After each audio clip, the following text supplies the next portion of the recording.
اعوذ باللہ من الشیطان الرجیم بسم اللہ الرحمن الرحیم سبحان الذی اسری بعبدہ لیلا من المسجد الحرام الی المسجد الاقصی الذی بارکنا حولہ لنریہ من آیاتنا انہ هو السمیع البصیر صدق اللہ العظیم۔ اللہ سبحانہ وتعالی نے اپنے انبیاء میں سے اپنے انبیاء کو بلکہ بنیادی طور پر چنا، پسند فرمایا، ان کو بندوں کی اصلاح کے لیے بھیجا، ان کے ذریعے سے بندوں کی آزمائش کی اور ان کی امت کے ذریعے سے ان کی آزمائش کی۔ بندوں کی آزمائش کی جو ان کی آزمائش میں ان کے ذریعے سے بندوں کی آزمائش کی، جس نے ان کو مانا، جس نے ان کی نصرت کی، جس نے ان کی اطاعت کی، جس نے ان سے محبت کی،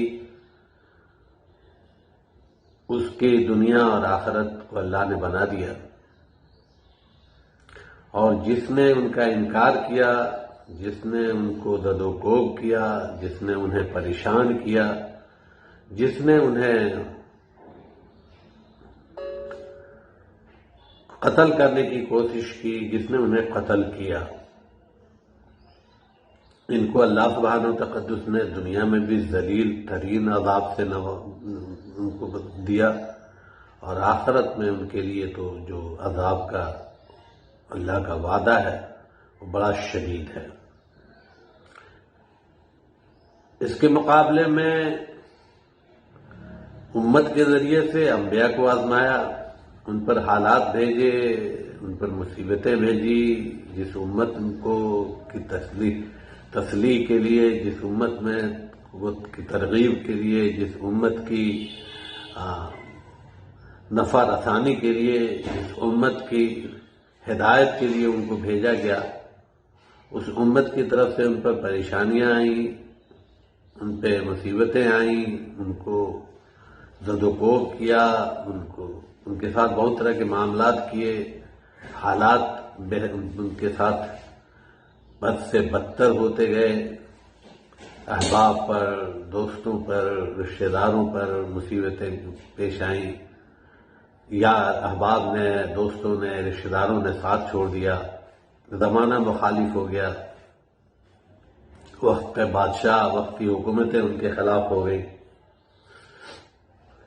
ان کو خود میں ان کو بیماریوں سے، آفات سے، مصیبتوں سے گزارا اللہ نے، اور ان کو آزمایا۔ جس کو جتنا بڑا دائرہ کار دیا، اس کی آزمائش اسی لیول کی، اور جس کو جتنا آزمایا اس کو انعام بھی اتنا ہی بڑھا دیا۔ ان کے ذریعے سے اللہ نے اپنی قدرت کے ایسے ایسے مظاہر پیش کیے جس کو عقل، جس کا کوئی جواب نہیں ڈھونڈ سکتی۔ ایسے ایسے مظاہر ان کے ذریعے سے پیش کیے، ایسی ایسی خلاف عادت، یا آپ اس کو کہیے کہ اگینسٹ دا بیسک پرنسپلس جو ہوتے ہیں، جو بنیادی جو اصول ہیں دنیا میں، طبیعیات کے، دنیا کے میں، ان کے مخالف جا کر اللہ سبحانہ و تقدس نے ان کے آزمائش ان کے آزمائشوں میں کامیاب ہونے کے بعد ان کی مدد فرمائی، اور ایسی مدد فرمائی کہ عقل دنگ رہ جاتی ہے، اور جو کوئی کیا وہ پھر دوبارہ کہیں کسی نے دیکھا نہیں کائنات میں۔ آگ کی صفت جلانے کی ہے، آگ سے بجھانے کا کام لے لیا۔ پانی کی صفت ڈبونے کی ہے، پانی سے پانی میں راستے بنا دیے۔ مچھلی کے پیٹ میں ہفتوں رکھا،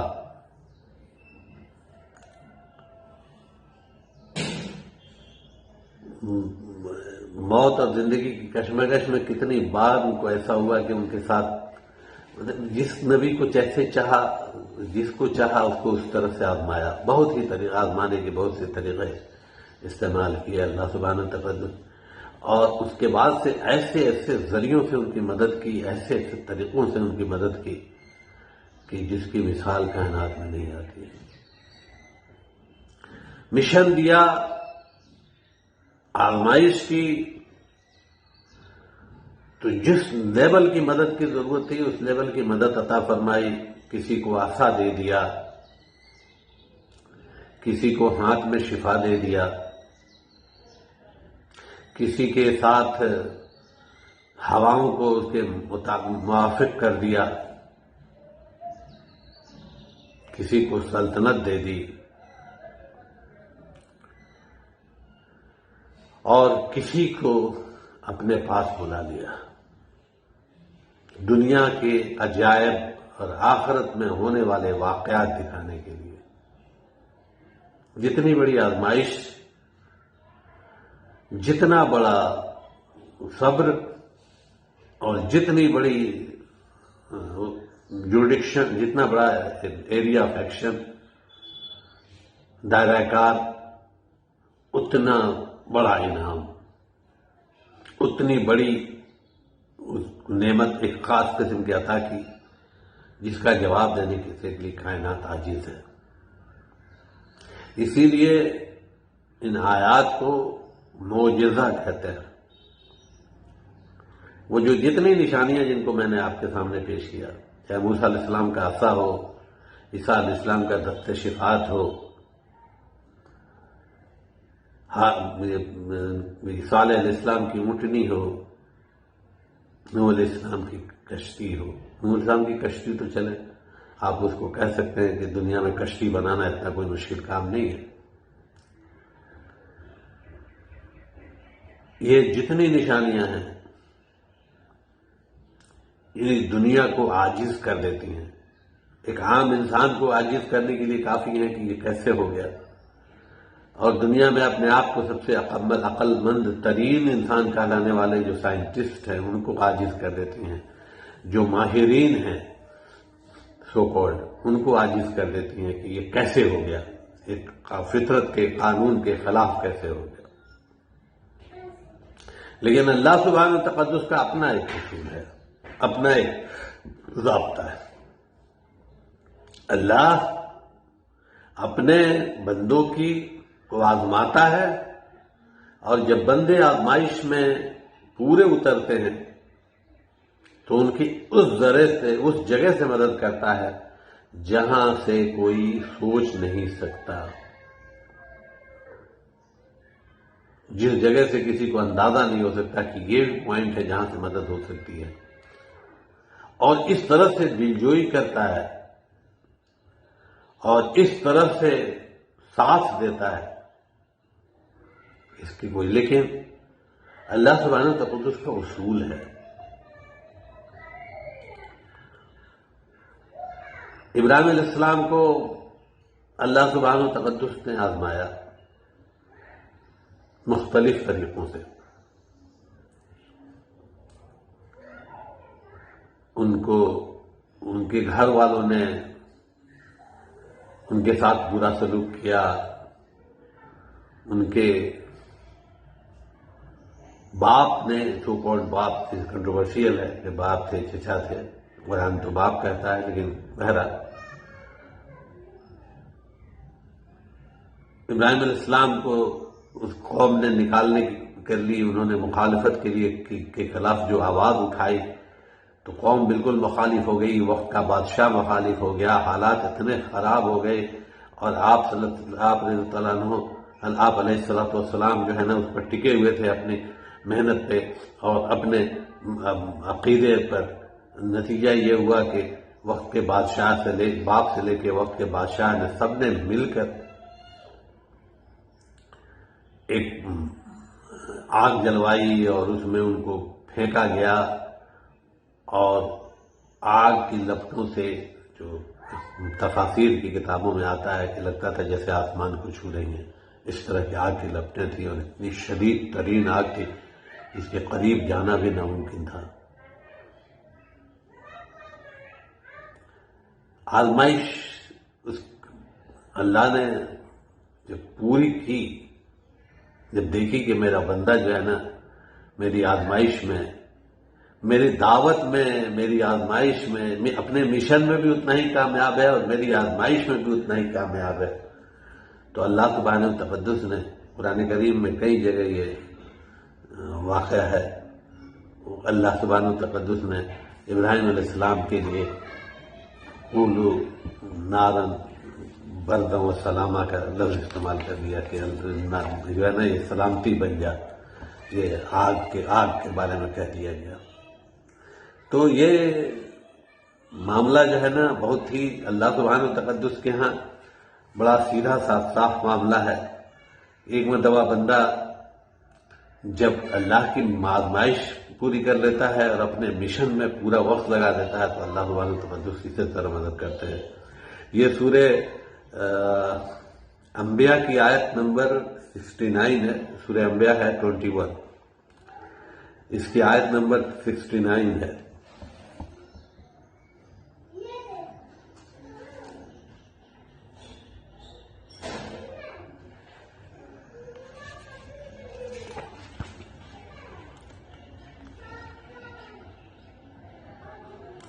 فرمایا قالو، ابراہیم السلام کے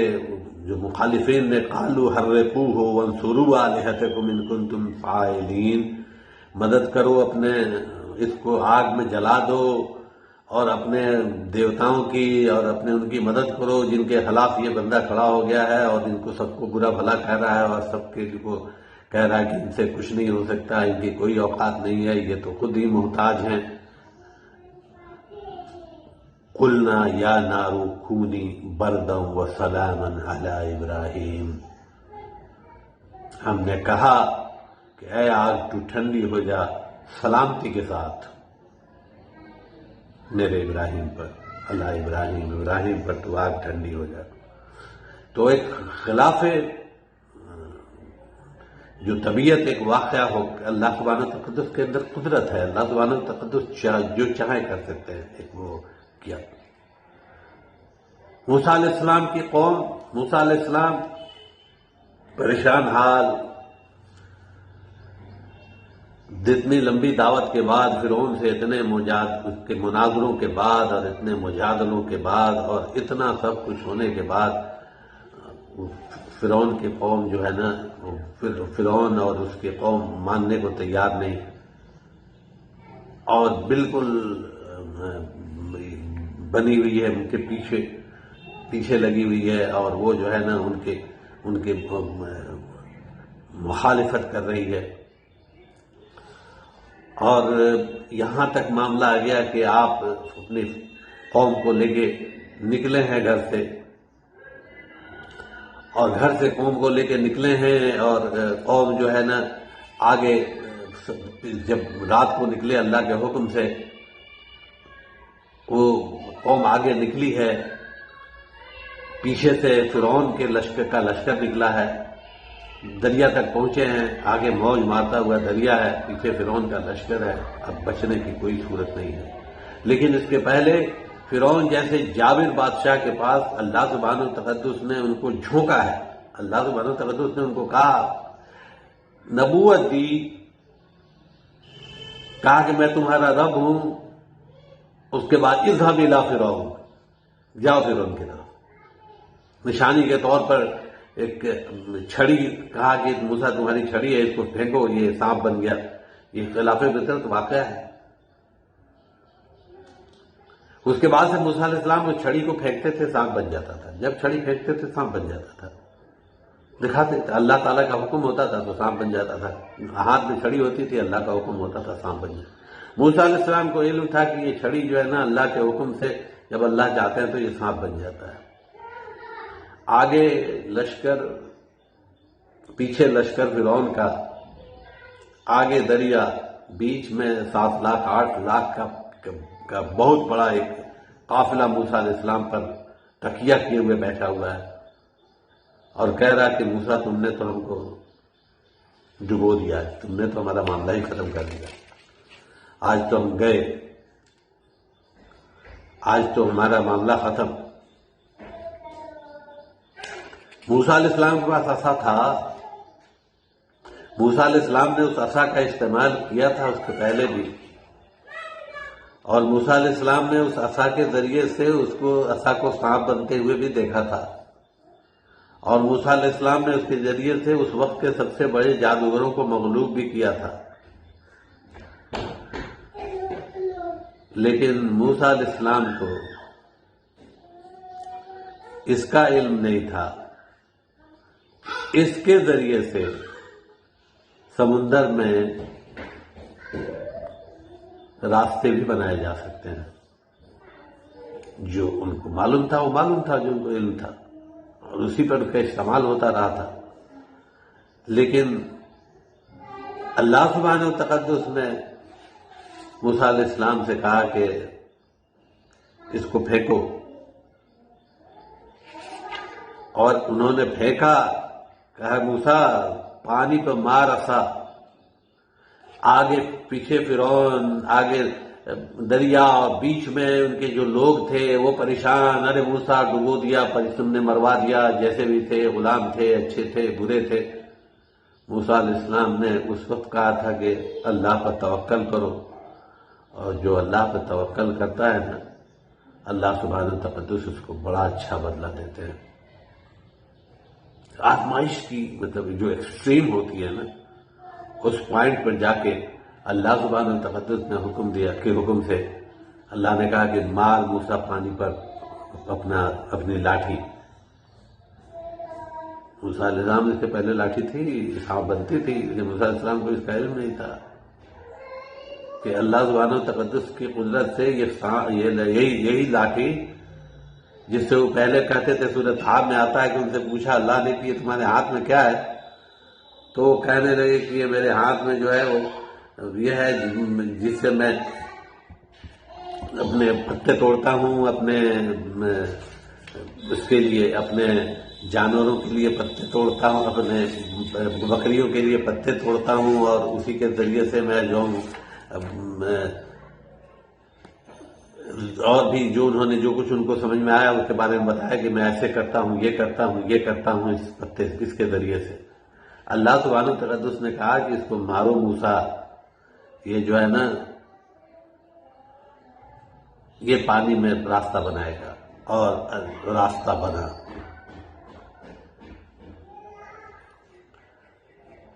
تو اللہ آزماتے ہیں، اور اللہ آزمائش میں کامیاب ہونے کے بعد اس طریقے سے مدد کرتے ہیں یا اس طریقے سے دلجوئی کرتے ہیں جس کی کوئی انتہا نہیں۔ ہمارے رسول مقبول محمد صلی اللہ علیہ وسلم، باقی سارے انبیاء ہمارے رسول ہیں، اس میں کوئی شک نہیں ہے، ان کو اللہ سبحانہ و تقدس نے آزمایا بڑی زبردست طریقے سے۔ قوم مخالف ہوئی، اس شدت کے ساتھ مخالف ہوئی کہ جو کل تک امین اور کہتے تھے، جو کل تک یہ کہتے تھے کہ آپ ہمارے سب سے امین اور سب سے جو ہے نا صادق شخص ہمارے درمیان میں آپ ہیں، آپ ہم میں سب سے معتبر ہیں، آپ ہم میں سب سے محترم ہیں، جن کے اخلاق کے قصیدے پڑھے جاتے تھے، جن کا اخلاق ضرب المثل تھا اس سوسائٹی میں، ان محمد صلی اللہ علیہ وسلم نے جب نبوت کا اعلان کر دیا تو پہلے دن سے جو آپ کی مخالفت شروع ہوئی، اس کی کسی نبی کے ہاں مثال نہیں ملتی۔ آپ کو فزیکل ٹارچر، جسمانی طور پر آپ کی اذیت پہنچائی گئی، مینٹل ٹارچر کیا گیا، سوشل ٹارچر کیا گیا، ریلیٹو جو ان کے جو ریلیشنز کے ساتھ یا جو اس کو کہتے ہیں کہ کومینل ٹارچر کیا، اور اس لیول کا ٹارچر کیا کہ جس کی کوئی اس سوسائٹی میں تو کسی کو کوئی نہیں امید کر سکتا تھا. 2 بیٹیاں بیاہی گئی تھیں ابو لہب کے بیٹوں سے، دونوں کی طلاق کر دی گئی. معزز ترین انسان کو سوسائٹی کے منہ پر تھوکنے کی کوشش کی گئی، گردن پر روجڑی رکھی گئی، قتل کی سازش کی گئی. اللہ سبحانہ و تقدس نے اپنے رسول کی مدد فرمائی ہر جگہ. لیکن جو آزمائش اللہ نے محمد رسول اللہ صلی اللہ علیہ وسلم کی طائف میں کی، اس کی مثال کہیں نہیں. چنانچہ سیدہ عائشہ سے روایت ہے کہ آپ نے رسول اللہ صلی اللہ علیہ وسلم سے پوچھا کہ اللہ کے رسول، آپ کی زندگی کا سب سے مشکل دن کون تھا؟